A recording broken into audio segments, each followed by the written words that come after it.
श्री गणेशाय नमः। ओम श्री गणेशाय नमः। जय भोलेनाथ, जय माँ शक्ति, जय श्री हरि। श्री शिव महापुराण रुद्र संहिता का सती खंड का अथैकविंशों अध्याय। कामदेव के भस्म हो जाने पर पार्वती का अपने घर आगमन, हिमवान तथा मेना द्वारा उन्हें धैर्य प्रदान करना, नारद द्वारा पार्वती को पंचाक्षर मंत्र का उपदेश दे। जय भोलेनाथ। ओम नमः शिवाय। जय श्री हरि। विधेतात महाप्राज्ञ विष्णु शिष्य त्रिलोककृत, अद्भुतेयं कथा प्रोक्ता शंकरस्य महात्मनः। नारद जी कहते हैं, हे विधे, हे तात, हे महाप्राज्ञ, हे विष्णु शिष्य, हे त्रिलोक कर्ता, आपने महात्मा शंकर की यह विलक्षण कथा सुनाई।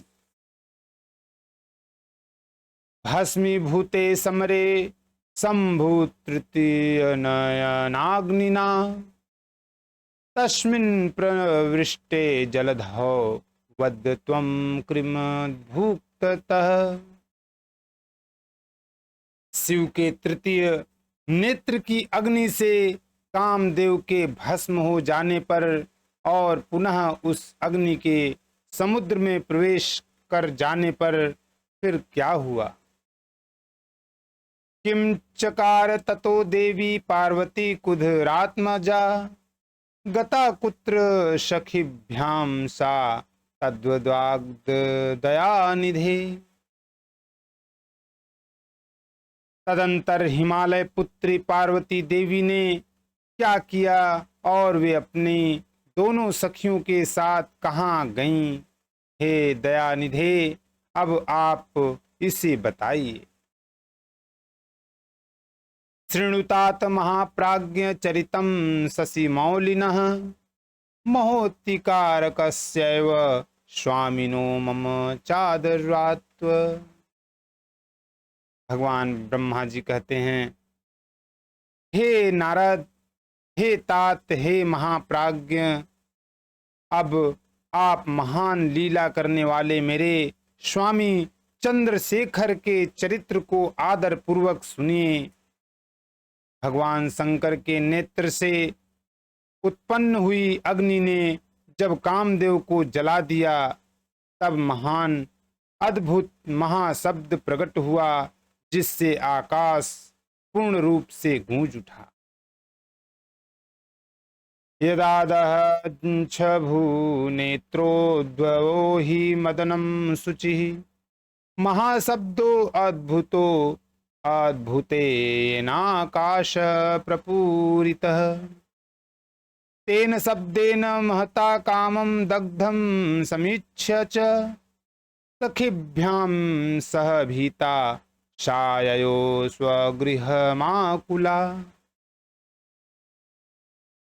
उस महान शब्द के साथ ही कामदेव को दग्ध हुआ देखकर भयभीत और व्याकुल हुई पार्वती अपनी दोनों सखियों के साथ अपने घर चली गईं।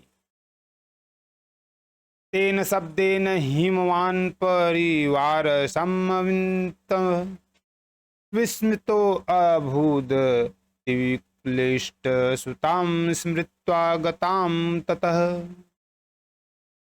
जगाम शोकं शैलेशो सुतां दृष्ट्वाति विह्वलां, रुदन्ति शम्भुवीरहादाश सादाचलेश्वरः।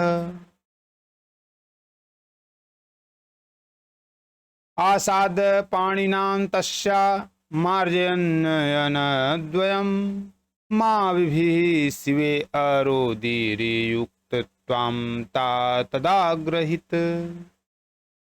क्रोडे कृत्वा सुतां शीघ्र हिमवान् चलेश्वरः, स्वमालयमथानित्ने चान्त्वयन्निति विह्वलाम्। उस शब्द से परिवार सहित हिमवान भी बड़े आश्चर्य में पड़ गए और वहां गई हुई अपनी पुत्री का स्मरण करके उन्हें बड़ा क्लेश हुआ। इतने में ही पार्वती भी आ गईं। वे शंभु के विरह से रो रही थीं।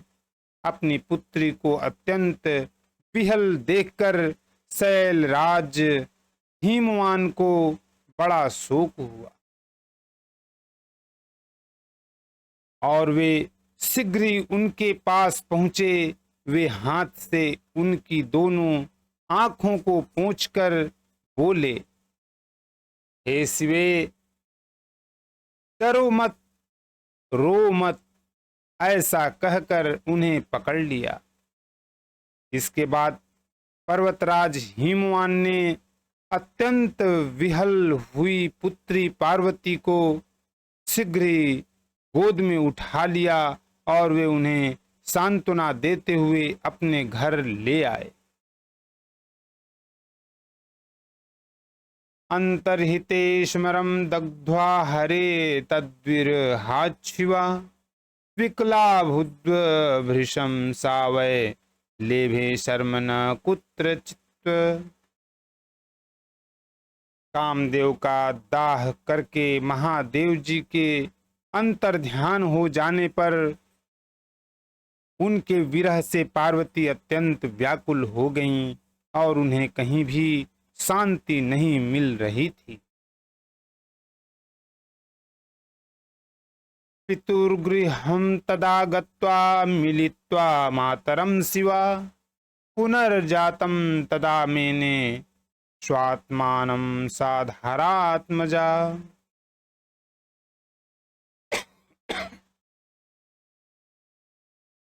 पिता के घर जाकर जब वे अपनी माता से मिली, उस समय पार्वती ने अपना नया जन्म हुआ माना। निनिंद च स्वरूपम सा हतास्मित्यथाब्रवीत् सखी भीर्बोधिता चापी न बुबोध गरीन्द्रजा। वे अपने रूप की निंदा करने लगी और कहने लगी, हाय, मैं मारी गई। सखियों के समझाने पर भी वे गिरिराज कुमारी कुछ समझ नहीं पाती थीं। स्वपति च पिबती च सा स्नाति गच्छति शिवा तिष्ठन्ति च सखी मध्ये न किंचित सुखमापः। धिक् स्वरूपम् अदित्यं च तथा जन्म च कर्म च इति ब्रुवति स्ततं स्मरन्ति हरचेष्टितम्।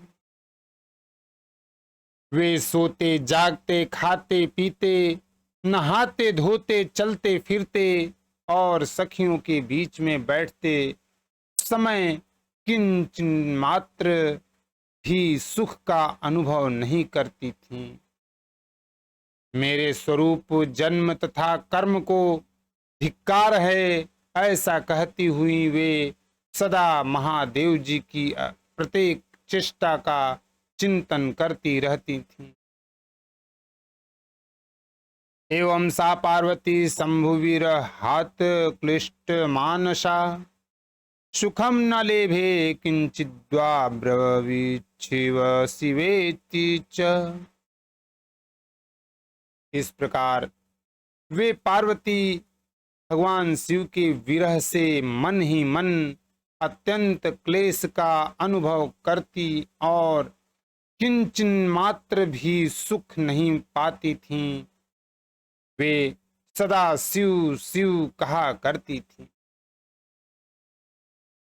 निवसन्ति पितुर्गृहे पिनाकी गत चेतना सुशोचाथ शिवातात मुमोह च मुहुर्मुहुः।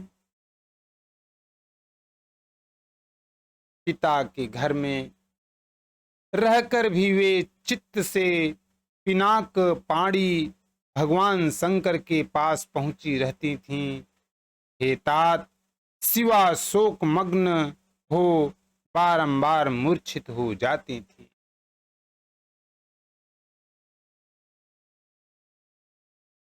शैलाधिराजो अप्यथ मेनकापि मैनाक मुख्यास्तनयाश्च सर्वे तां सात्वयामासुरदीनसत्त्वा हरं विसस्मारयत् तथापि नौसा अथ देवमुने धीमन्हिव मवत्प्रस्तरे तदा नियोजितो बलभिदागमस्त्वं कामचारतः ततस्त्वं पूजितस्तेन भूधरेण महात्मना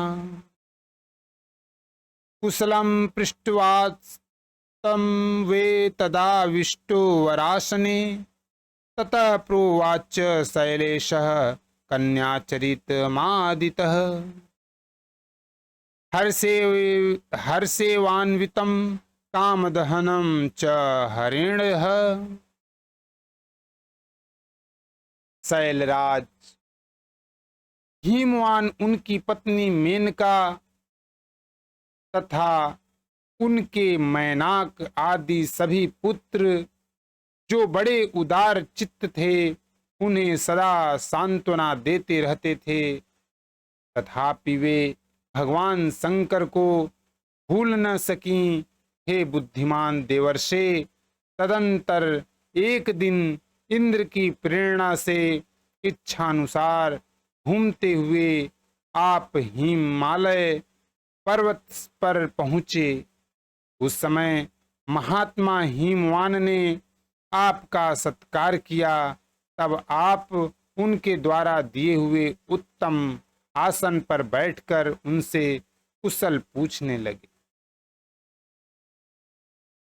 उसके बाद पर्वतराज हिमवान ने अपनी कन्या के चरित्र का आरंभ से वर्णन किया कि किस तरह उसने महादेव जी की सेवा की और किस तरह हर के द्वारा कामदेव का दहन हुआ।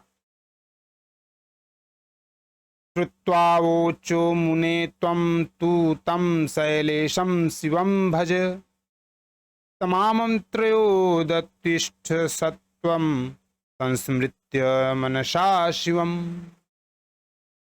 तं समुत्सृज्य रहसि कालिं तामगमत्स्वरा लोकोपकार को ज्ञानी त्वं मुने शिववल्लभ आसाद कालिं संबोध्य तद्विते स्थित आदरात्व अवोचस्त्वं वचस्तभ्यं सर्वेषां ज्ञानिनां वरः।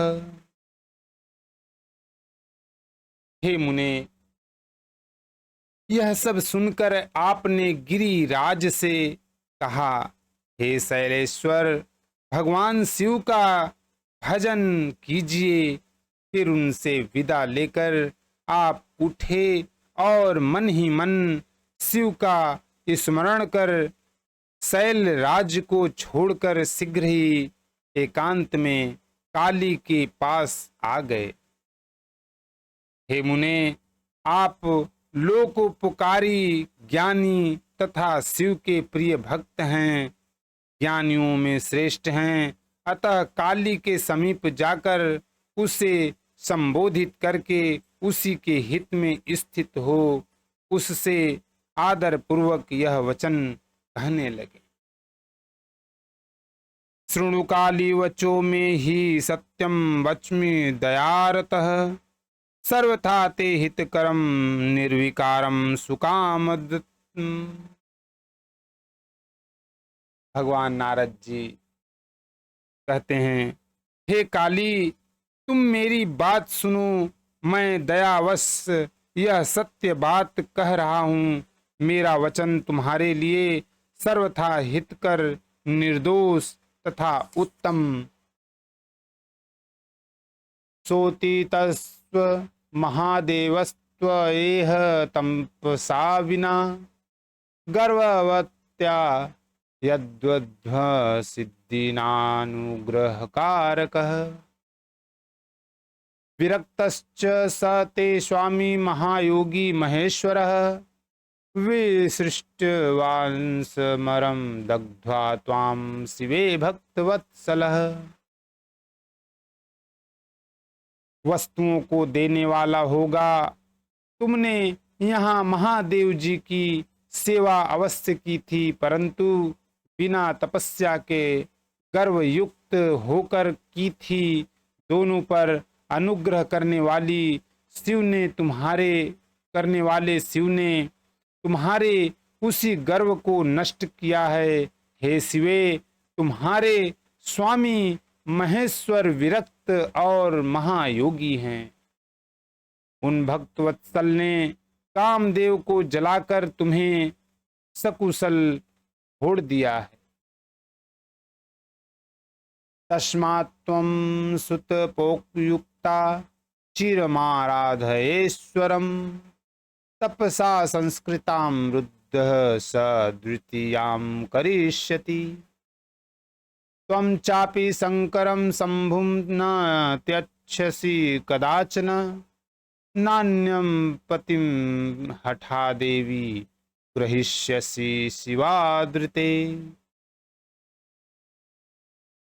इसलिए तुम उत्तम तपस्या में निरत हो, चिरकाल तक महेश्वर की आराधना करो। तपस्या के द्वारा संस्कार युक्त हो जाने पर रुद्रदेव तुम्हें अपनी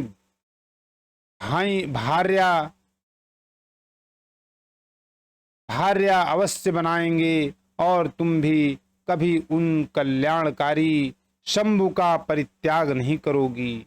हे देवी, तुम हठ पूर्वक शिव जी के अतिरिक्त किसी दूसरे को पति रूप में स्वीकार नहीं करोगी।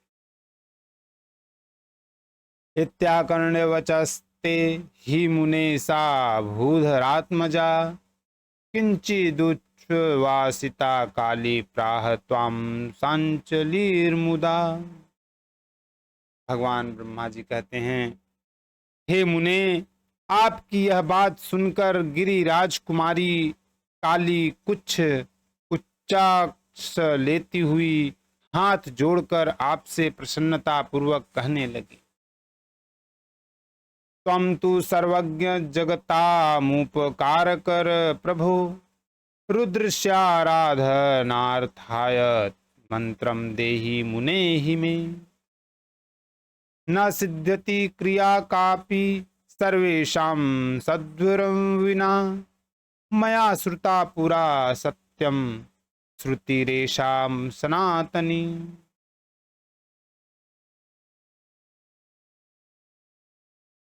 भगवान शिव जी कहते हैं, हे सर्वज्ञ जगत का उपकार करने वाले हे प्रभु, हे मुने, रुद्रदेव की आराधना के लिए मुझे किसी मंत्र का उपदेश कीजिए, क्योंकि सद्गुरु के बिना किसी की कोई भी क्रिया सिद्ध नहीं होती, ऐसा मैंने सुन रखा है और यही सनातन श्रुति भी है। इति श्रुत्वा वचस्तस्याः पार्वत्या मुनिसत्तमः पंचाक्षरं शंभु मंत्रं विधिपूर्वमुपादिशः। अवोचस्व वचस्तां त्वं श्रद्धा मुक्ता पादयन्मुने प्रभावं मंत्रराजस्य तस्य सर्वाधिकं मुनि।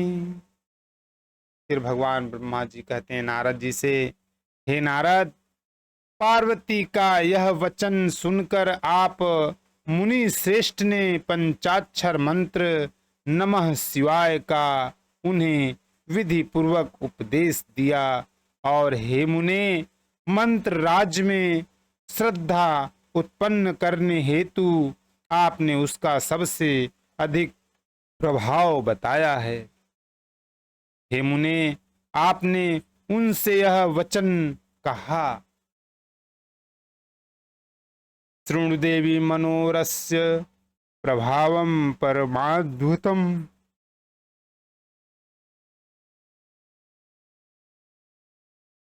शृणुदेवी मनोरस्य प्रभावं परमाद्भुतम्।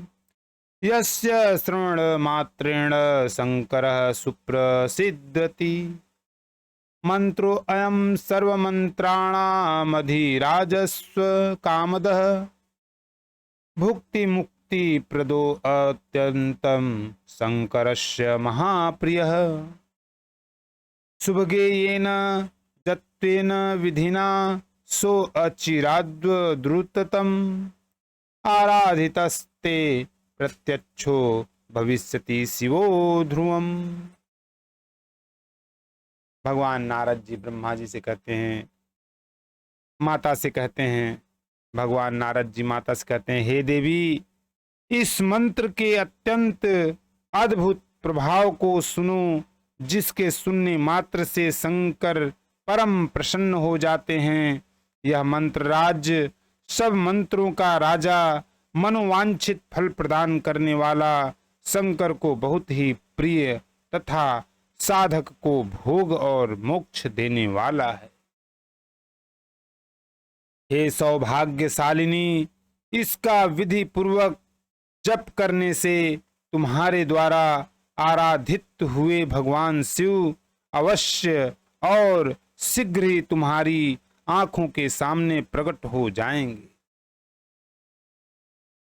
चिंतयन्ति च तद्रूपं नियमस्था सराक्षरम। जप मंत्रम शिवे त्वं हि संतुष्टयति शिवो द्रुतम्। एवं कुरु तपः साध्वी तपः साध्यो महेश्वरः। तपस्यैव फलं सर्वैः प्राप्तये नात्यथा क्वचितः। हे शिवे, नियमों में तत्पर रहकर उनके स्वरूप का चिंतन करती हुई तुम पंचाक्षर मंत्र का जप करो। इससे शिव शीघ्र ही संतुष्ट होंगे। हे साध्वी, इस प्रकार तुम तपस्या करो, क्योंकि तपस्या से महेश्वर वश में हो सकते हैं। तपस्या से ही सबको मनोनुकूल फल की प्राप्ति होती है, अन्यथा नहीं। एवं उक्त्वा तदा कालीं नारद त्वं शिवप्रियः। यादृच्छिको अगमस्त्वं तु सर्वज्ञ देवहिते रतः। पार्वती च तदा श्रुत्वा वचनं तव नारद। सुप्रसन्ना तदा प्राप पंचाक्षरमनुक्तमम्। ब्रह्मा जी कहते हैं, हे नारद, काली से इस प्रकार कहकर भगवान शिव के प्रिय भक्त, इच्छानुसार विचरण करने वाले तथा देवताओं के हित में तत्पर रहने वाले आपने स्वर्ग लोक को प्रस्थान किया। हे नारद, तब आपकी बात को सुनकर पार्वती बहुत प्रसन्न हुई, क्योंकि उन्हें परम उत्तम पंचाक्षर मंत्र राज की प्राप्ति हो गई। इति श्री शिव महापुराणे द्वितीयायां रुद्र संहितायां तृतीय पार्वती खंडे नारदोपदेशो नामैक विशो अध्याय समाप्तम। बोलो ओम नमः शिवाय। बोलो माँ शक्ति की जय हो। जय श्री हरि की जय हो। ओम नमो भगवते वासुदेवाय नमः।